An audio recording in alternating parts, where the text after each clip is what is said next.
Welcome to SATV News. This is Tushamin with our headlines. Some parties are trying to delay polls as Mirza Fakhrul don't want questionable officials involved in polls, Moin Khan tells EC. ICT to announce verdict date against ousted Sheikh Hasina in July uprising cases on November 13. And Dr. Yunus's team failed to carry forward his reform ambition, says CPD fellow Debapriyo Bhattacharya.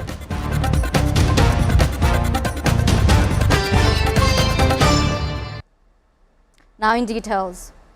BNP Secretary General Mirza Fakhrul Islam today expressed deep concern over what he described as attempts by certain political parties to delay or derail the next national election, which is anticipated to be held early February next year.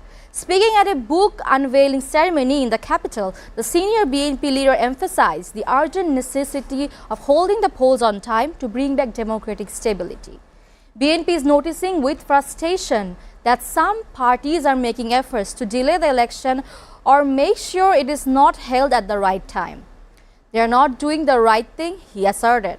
Mr. Fakhrul said the country is now going through a critical time after enduring 15 years under a fascist and monstrous regime that destroyed everything and left the economy and politics in disarray. Interim government, with the help of political parties, has been trying to reach a position from where the national election can be held to establish a democratic government, he added. Besides, the BNP leader stressed that a newly elected government is urgently needed to restore stability in the economy, politics and education sector. He further praised the National Consensus Commission, saying it has completed some important reform tasks within a short time.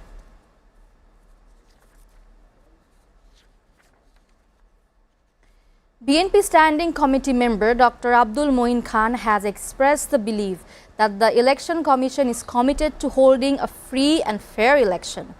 After a 2-hour meeting with the Chief Election Commissioner A.M. Nasiruddin today, BNP Standing Committee member Dr. Abdul Moin Khan said they came here not for any personal or party interest but for the sake of the nation. They wanted to ensure that voters can cast their votes without fear in the ongoing struggle to restore democracy in Bangladesh. The election must be such that the international community can see Bangladesh is on the path of democracy, he added. Election in any way. In a response to a question, he said, the Election Commission is committed to holding a free and fair election. The BNP Standing Committee member further said that the last 3 elections were a mockery carried out by a politically influenced officials. He urged the Election Commission EC to be extremely cautious about controversial and questionable officials involved in election duties.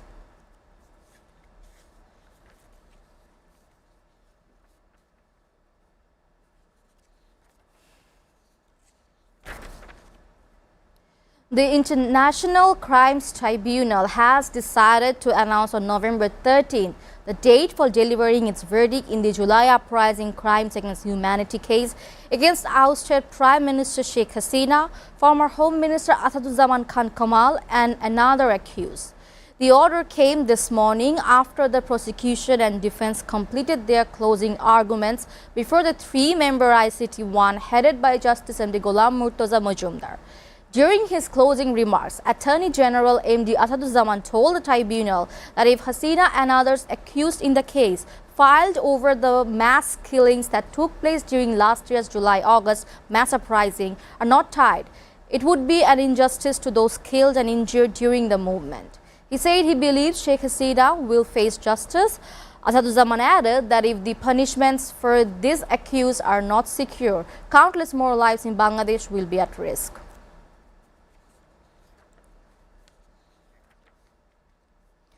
Chief Advisor Dr. Mohammad Yunus's reform ambitions and economic vision have failed to gain momentum as his associates and the bureaucracy could not carry them forward, said Debapriyo Bhattacharya, a distinguished fellow at the Center for Policy Dialogue.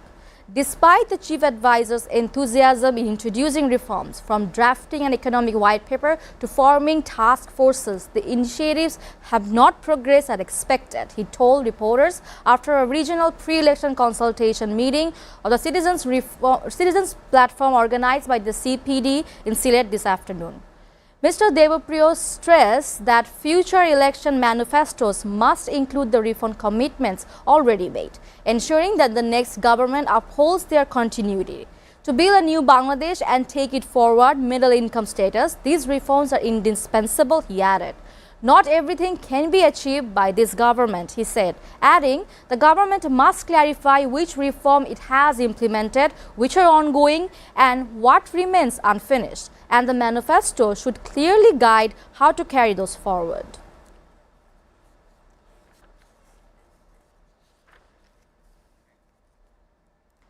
Jamaat-e-Islami Amir Dr. Shafiqur Rahman has offered an unconditional apology for all past mistakes made by the party. The Jamaat leader made the statement during a meeting with journalists in New York, USA on local time Wednesday. Dr. Shafiqur Rahman said Jamaat sincerely apologizes to anyone who has suffered because of our actions, whether it is the entire nation or individual. The Jamaat leader also expressed gratitude to those who have helped correct both the known and unknown mistakes committed by the party. During the discussion, he demanded a referendum on issues such as proportional representation ahead of the national parliamentary election. Dr. Shafiqur Rahman assured that there would be no uncertainty regarding elections before Ramadan in February. He also emphasized that if Jamaat comes to power, minorities will be able to live freely under their constitutional rights. While talking about the relations with neighboring India, he said that Jamaat-e-Islami seeks an equal and balanced relationship with the country.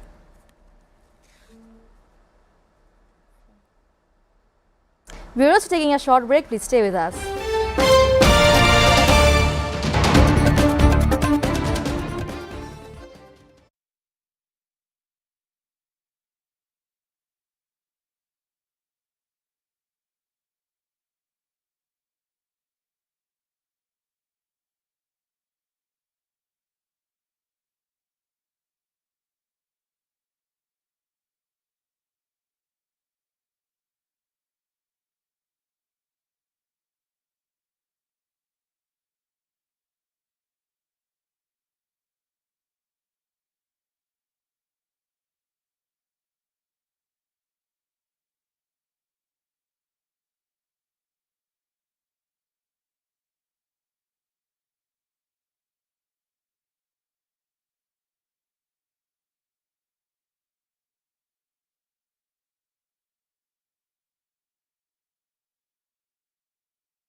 Bangladesh থেকে সিঙ্গাপুরে পণ্য booking এর জন্য যোগাযোগ করুন ঢাকা সহ দেশের যে কোনো ৮০টি শাখা কেন্দ্রে।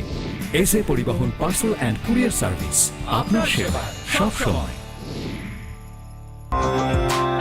Welcome, Grand Palace Hotel, Dhaka. A majestic lobby blending timeless elegance with modern design. Experience 5-star comfort in suites and rooms. Sophisticated fine dining restaurant. Crystal. Welcome back. You're watching SATV News. Now, news from abroad. US President Donald Trump on Wednesday said his administration had the legal authority to carry out strikes on vessels near Venezuela that it says are transporting drugs, but the administration may go back to Congress if it decides to start hitting targets on land.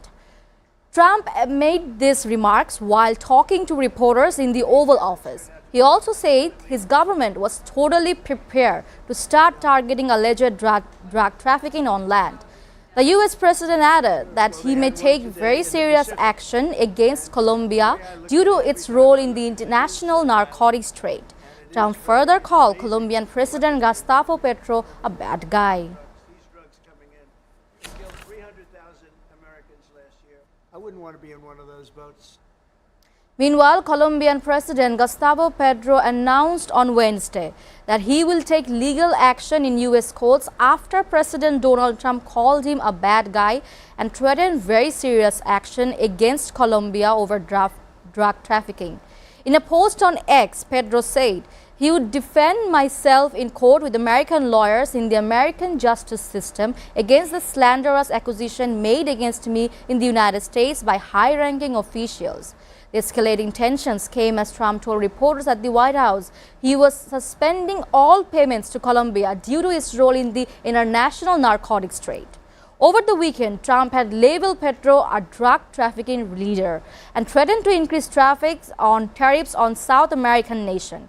In mid-September, Trump decertified Colombia's counter-narcotics efforts, claiming the country failed to meet its obligation over the past year. Juro a Dios y prometo al pueblo cumplir fielmente la Constitución. Encarnó esa voluntad. Venezuelan President Nicolas Maduro said on Wednesday that the country has deployed over 5,000 IGLAS-S air defense system across strategic positions nationwide, emphasizing their role in safeguarding Venezuela's peace and stability. During a televised event alongside government officials, Maduro highlighted the significance of the IGLA-S system, stating Venezuela has deployed no fewer than 5,000 IGLA-S in key air defense positions to ensure the peace, stability and tranquility of its people. Maduro's comments comes when the U.S. has escalated its military operations targeting alleged drug traffickers in the Caribbean and Pacific. On Wednesday, U.S. Defense Secretary Pete Hegseth said the U.S. military killed 5 alleged drug smugglers in strikes against 2 vessels in the Eastern Pacific Ocean in an expansion of the Trump administration's use of the armed forces in its counter-narcotics campaign. The death toll after an explosion at a military plant near the Russian Ural city of Chelyabinsk on Wednesday rose to 12, with 5 people injured, reported Russia's Izvestia News on Thursday. Separate surveillance footage showed the sky lighting up and an explosion was heard at the time of the blast. Alexei Texler, the governor of Chelyabinsk region on Wednesday, said an explosion occurred at a plant in the city of Kopinsk, just to the east of Chelyabinsk.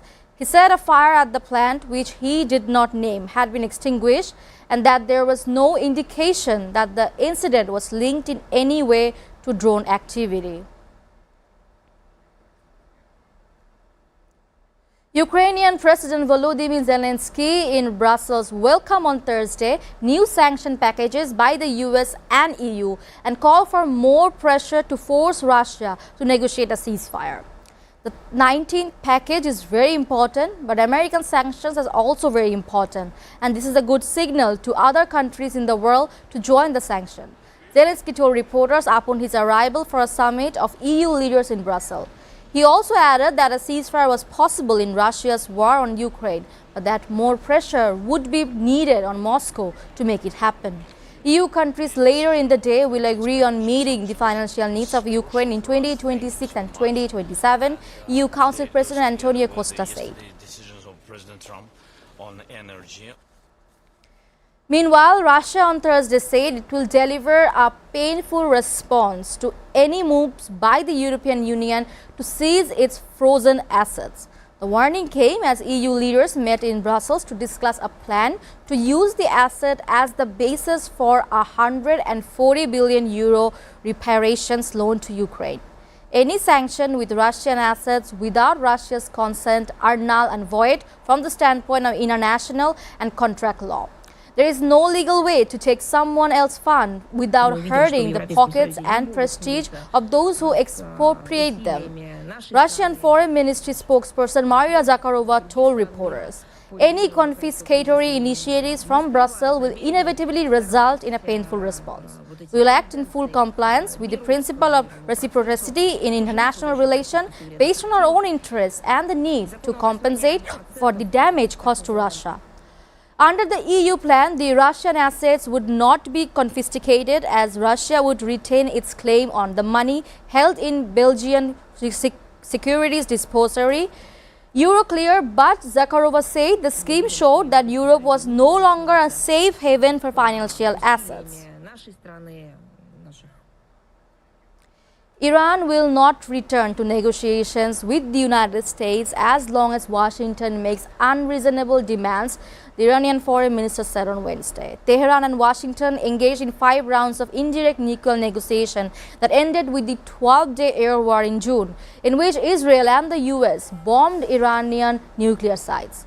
Earlier this month, Iran's government spokesperson Fatemeh Mojajerani said that American officials did not attend a meeting proposed by Iran in New York during the UN General Assembly.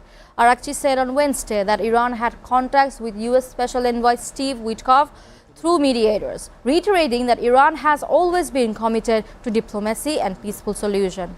The United States, its European allies and Israel accused Tehran of using its nuclear program as a veil for efforts to try to develop the capacity to produce weapons. A law applying Israeli law to the occupied West Bank, a move tantamount to annexation of land, which Palestinians want for a state, won preliminary approval from Israel's parliament on Wednesday.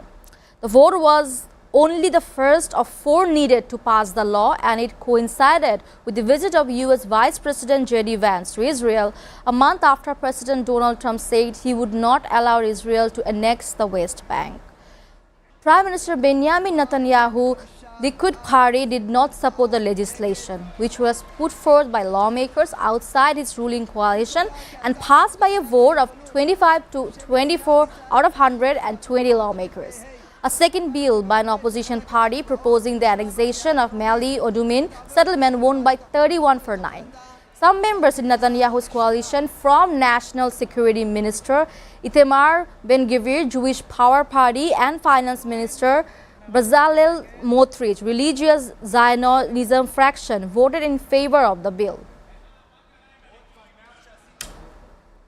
Peru deployed military personnel across Lima on Thursday following the declaration of President Jorge Jerry of state of emergency aimed at curbing rising crime the day before. Soldiers were seen patrolling streets, conducting ID checks, and performing security lines in key areas of the capital.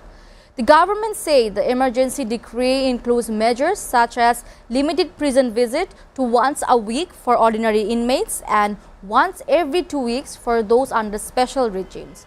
Telecommunications equipment inside cells will be destroyed and electricity will be restricted to basic lighting. Jerry led a high-profile operation at a local penitentiary inspecting inmates and confiscated belongings.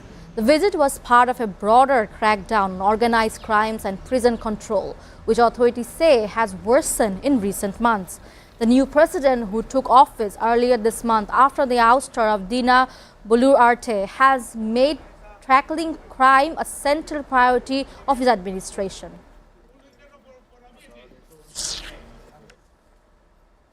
Sri Lankan opposition politician Lasantha Wickremesinghe was shot dead by an unidentified gunman on Wednesday morning, said police. The chairman of the southern coastal town, who is a member of Sri Lanka's main opposition party, was in his office meeting in Wiligama with his constituents when a gunman wearing a face mask and carrying a helmet shot him at close range and fled on a motorcycle with another person. Police said a pistol was used to shoot the chairman and the suspect fled the scene after the attack. Police are conducting a manhunt for the suspect.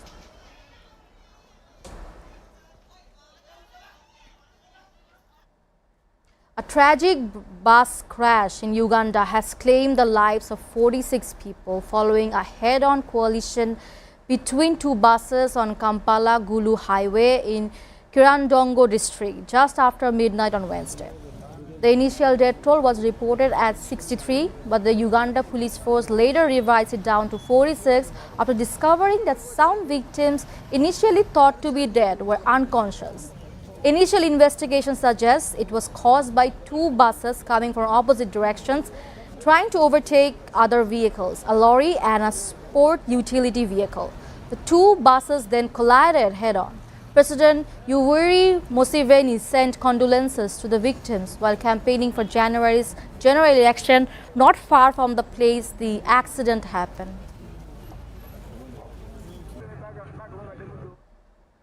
Over 1 lakh New Zealand teachers, nurses, doctors, firefighters and support staff walked off the job on Thursday, demanding more money and resources for the public sector in a sign of growing discontent with the country's centre-right government.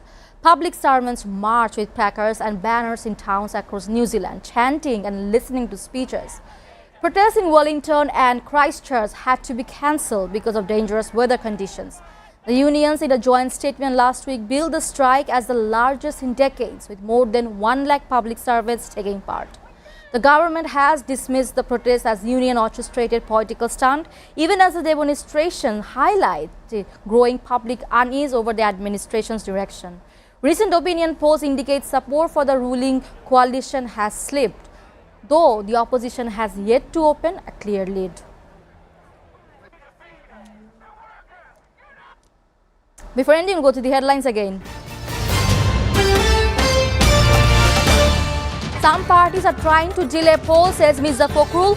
Don't want questionable officials involved in polls, Moin Khan tells EC. ICT to announce verdict date against ousted Sheikh Hasina in July uprising cases on November 13th. And Dr. Yunus's team failed to carry forward his reform ambitions, says CPD fellow Debapriya Bhattacharya.